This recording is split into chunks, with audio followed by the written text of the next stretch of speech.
ঠান্ডাটা বেশ ভালো চলেই গেছিল, বাট ঘুম থেকে উঠে দেখলাম ওয়েদার প্রচন্ড মেঘলা অ্যান্ড হাওয়াও দিচ্ছে, মানে বুঝতে পেরে গেছি ভাই আবার ঠান্ডাটা ব্যাক করবে।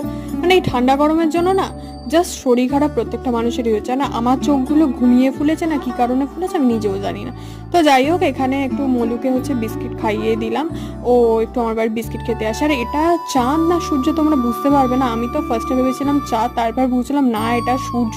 তো আজকে তো দুপুরে লাঞ্চে হচ্ছে খেয়েছি হচ্ছে আলুর দম, মানে ডাল অ্যান্ড হচ্ছে লুচি। তো তারপরে হচ্ছে গেছিলাম হচ্ছে পুজো দিতে, আর পুজো দিতে ফিরে আসার সময় আমাদের এখানে হচ্ছে এই মহাগুরু তলাটা পড়ে, এটা না নতুন করেছে, তাই একটু ভাবলাম চলো একটু ক্যাপচারই করে নিই।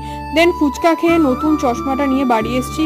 শুধু চশমাটার হচ্ছে আগের কাঁচটা হচ্ছে এই নতুন ফ্রেমটায় চিপকে দেওয়া হয়েছে, অ্যান্ড এটা না আমার মা চুজ করেছে, বললো তোকে খুব ভালো লাগছে অ্যান্ড কালারটা প্রচণ্ড পরিমাণে ইউনিক বলেই আমি আরও বেশি করে নিয়ে নিয়েছি। অ্যান্ড এটা হচ্ছে সেই আমার ভাঙা চশমাটা, কি আর করা যাবে।